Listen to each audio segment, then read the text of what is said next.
Hello guys, I am विकास कुमार और आज मैं स्टील स्ट्रक्चर का सेकंड पार्ट लेके आया हूँ। ठीक है, पिछले लेक्चर में हमने कहाँ तक कवर कर लिया था, मैकेनिकल प्रॉपर्टीज तक कवर कर लिया था स्टील की। ठीक है, नेक्स्ट है कि भाई हमारे पास रोल्ड स्टील सेक्शन।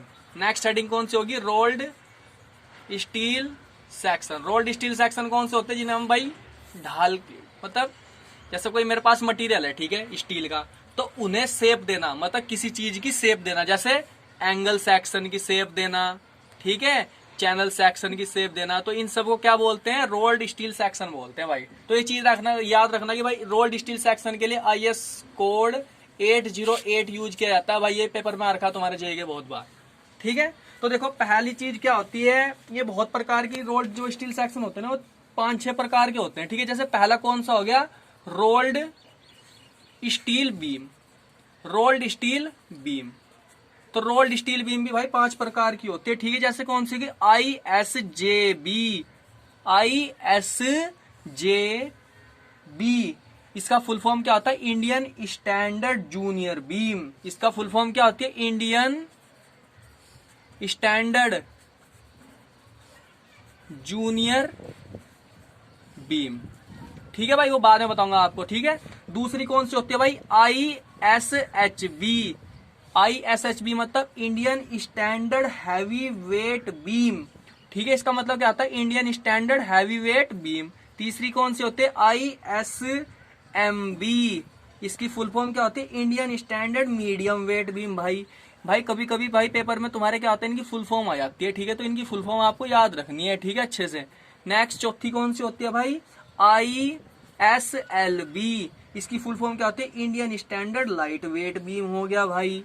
पांचवी कौन सी होगी? ISWB।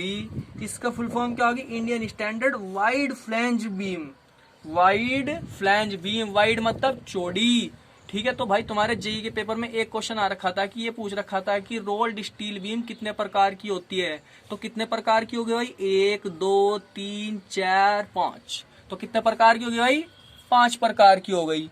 ये जेईई का क्वेश्चन था, बताओ यार, ये बताओ इतना कहां से पूछ रखा है डायरेक्ट क्वेश्चन। ठीक है, तो ये चीज आपको याद रखनी है। ठीक है, नेक्स्ट दूसरा सेक्शन कौन सा हो जाएगा भाई? Rolled steel section. Rolled channel section, वो तो बीम की बात कर रहा था मैं, ये क्या हो गया? Rolled channel section. Rolled channel section कैसे हो सकते हैं भाई? वो मैं बताऊंगा आपको कितने प्रकार के होते हैं। देखो पहला ISJC। इसका मतलब क्या होता है? इंडियन स्टैंडर्ड जूनियर चैनल हो गया भाई। दूसरा कौन सा होता है? ISLC। इसका मतलब क्या होगा? कि Indian standard light weight channel हो गया भाई। तीसरा कौन सा होगा? ISMC। इसका मतलब क्या होगा? कि Indian standard medium wait channel हो गया भाई। चैनल तो आपको पता है, जिसमें 2 प्रकार की फ्लैंज होती है, एक वेब होती है। इनको क्या बोलते हैं भाई? फ्लैंज बोलते हैं। क्या बोलते हैं इनको? फ्लैंज बोलते हैं। दोनों प्रकार की, जो ये बीच का जो मटेरियल होता है, जो बीच की लाइन होती है वाली, यहाँ तक की है, इसको क्या बोलते हैं भाई? वेब बोलते हैं।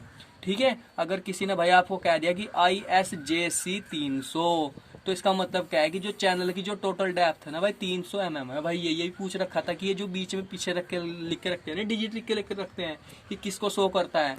ये किसको शो करता है? इसकी टोटल डेप्थ को शो करता है मेरे भाइयों। यहाँ से कितनी होती है? 300 mm। अगर 300 दे 300 होगी, 500 होगा तो 500 दे देंगे। ठीक है, तीसरा केस कौन सा हो गया भाई? Rolled channel, rolled angle section हो गया। ठीक है भाई, रोल्ड एंगल सेक्शन में क्या क्या हो जाएगा भाई? देख लो भाई आप यहाँ पे, एक तो इक्वल एंगल हो जाएगा भाई। इक्वल एंगल मैं आपको बताऊंगा अभी क्या होता है। Equal angle ISA, Indian standard angle हो गया भाई। ठीक है, वो मैं बताऊंगा। दूसरा क्या होता है? अनइक्वल एंगल होता है भाई। अनइक्वल एंगल हो गया। ठीक है, ISA हो गया। तीसरा कौन सा है? Bulb angle. ये बताऊंगा मैं आपको क्या होता है, बल्ब एंगल क्या होता है। ठीक है, बल्ब एंगल क्या होता है? ISBA। अब देखो मेरी बात सुनो भाई, इक्वल एंगल कब कहा मैंने? तो इक्वल एंगल क्या होता है? कि जिसमें एक वेब होती है और एक फ्लैंज होती है। इस प्रकार के सेक्शन को क्या कहता हूँ? एंगल बोलता हूँ। इक्वल एंगल कब कहा? जब इसकी इस वाली, मतलब ये वाली लेंथ ऊपर वाली लेंथ के बराबर हो जाए। जब L1 बराबर क्या हो जाए? L2 हो जाए, तब इसे क्या कहेंगे? इक्वल एंगल कहेंगे। यदि L1 का मान बड़ा होगा किससे? L2 से, तब इसे क्या कहेंगे? अनइक्वल एंगल कहेंगे भाई।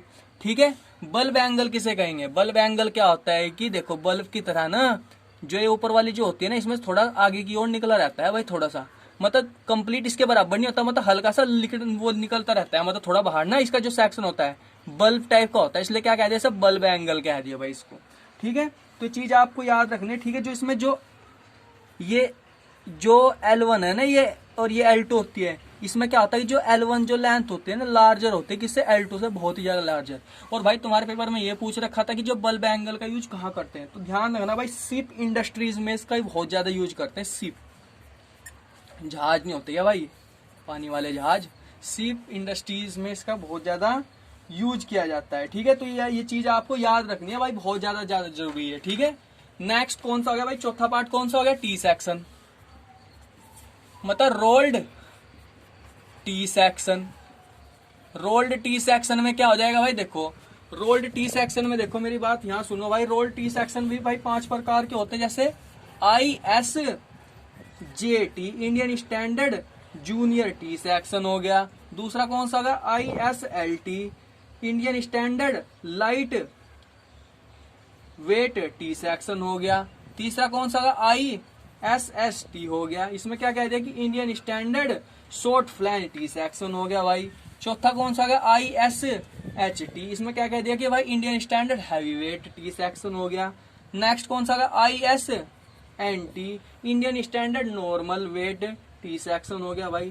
तो ये चीजें आपको याद रखनी है भाई। ठीक है, पांचवा कौन सा होता है भाई, पांचवा कौन सा होता है, rolled steel beam, rolled steel bars, rolled steel bars. ठीक है, तो रोल्ड स्टील बार्स किस प्रकार के हो सकते हैं, वही स्क्वायर से, स्क्वायर जो उसका क्रॉस सेक्शन होता है वो क्या होता है, स्क्वायर भी हो सकता है, और क्या हो सकता है, सर्कुलर भी हो सकता है। तो जब स्क्वायर होगा तो क्या कहेंगे, इंडियन स्टैंडर्ड स्क्वायर। ठीक है, और जब क्या होगा, सर्कुलर होगा तो इसे क्या कहेंगे, इंडियन स्टैंडर्ड राउंड बार। क्या बोलेंगे, इंडियन स्टैंडर्ड राउंड बार बोल देंगे इसको। ठीक है, नेक्स्ट छठा होता है भाई, छठा भी होता है ट्यूबुलर सेक्शन होते हैं। ठीक है भाई, ये क्या होते हैं, ट्यूबुलर सेक्शन होते हैं। और भाई सातवां क्या होता है, रोल्ड स्टील स्टीरअप्स भी होती है। स्टीरअप किस में यूज करते हैं भाई, हम जैसे बीम बनाते हैं भाई आरसीसी में। ठीक है, वो क्यों स्टीरअप्स का क्यों यूज करते हैं, जिससे कि भाई मतलब रेनफोर्समेंट को क्या दे दे, स्ट्रेंथ दे, मतलब उसे बांध के रखे, से डिफॉर्मेशन को क्या करती है, रजिस्ट करती है स्टीरअप्स भाई इस आरसीसी स्ट्रक्चर में। ठीक है, वो आपको पता होना चाहिए। रोल्ड स्टील फ्लैट्स होते हैं भाई। ठीक है, तो देखो आ गया भाई यहाँ तक समझ में। चलो नेक्स्ट हेडिंग देखते हैं भाई अब हम। ठीक है, नेक्स्ट हेडिंग कौन सी होगी भाई हमारे पास, चलो ये देखते हैं। वो मैं आपको बता चुका। ठीक है, अगर किसी क्वेश्चन में इस टाइप से दे रखा ISJB दे दिया और 300 दे दिया, तो 300 किसको शो करेगा भाई, किसको शो करेगा, टोटल डेप्थ को शो करेगा भाई। ठीक है, अब देखो राउंड बार में अगर ISRO 12 दे दिया, इसका मतलब क्या है, इंडियन स्टैंडर्ड राउंड बार हो गया। और 12 क्या कहते हैं, माना उसका डायमीटर दे दिया भाई इतना, तो इसके समझने ध्यान रखना भाई ये चीजें आपको। ठीक है, अगर आपको क्या कह दिया कि एक चीज और देख लो, ISFL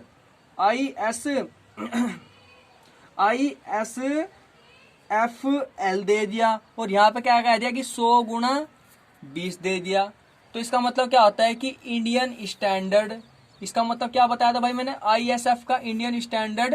ठीक है, तो ये क्या, ये L, ये जो 100 है, ये किसको शो करता है भाई, उसकी ये किसको शो करता है भाई, विड्थ को शो करता है। जबकि T जिसे माना थिकनेस सेक्शन की कितनी है भाई, 20 mm है। तो इसका मतलब क्या होता है कि Indian standard flats, Indian standard flats मतलब इसकी जो विड्थ है भाई, विड्थ मतलब ये वाली जो विड्थ है वो कितनी है, उसकी 100 mm है। जबकि इसकी थिकनेस होगी कुछ भाई, थिकनेस भी भाई कुछ मोटाई होगी, तो कितनी है, 20 mm है। तो ये चीजें आपको याद रखनी है भाई इसमें। ठीक है, तो भाई नेक्स्ट हमारा लेक्चर होगा लोड्स पे होगा। ठीक है, जो डिफरेंट प्रकार के लोड होते हैं, कौन कौन से, डेड लोड हो गया, ठीक है भाई, लाइव लोड हो गया, इम्पोज लोड हो गया, फिक्स लोड हो गया, ठीक है, विंड लोड हो गया, अर्थक्वेक लोड हो गया। ठीक है, तो उसे हम नेक्स्ट चैप्टर में, नेक्स्ट लेक्चर में देखेंगे कि वो लोड का कॉम्बिनेशन होगा कि dead load plus live load का जब कॉम्बिनेशन होता है तो हम फैक्टर कितना लेते हैं। ठीक है, लोड फैक्टर कितना लेते हैं। ठीक है, और लिमिट स्टेट मेथड पढ़ेंगे भाई नेक्स्ट लेक्चर में। ठीक है, ओके गाइस, थैंक यू।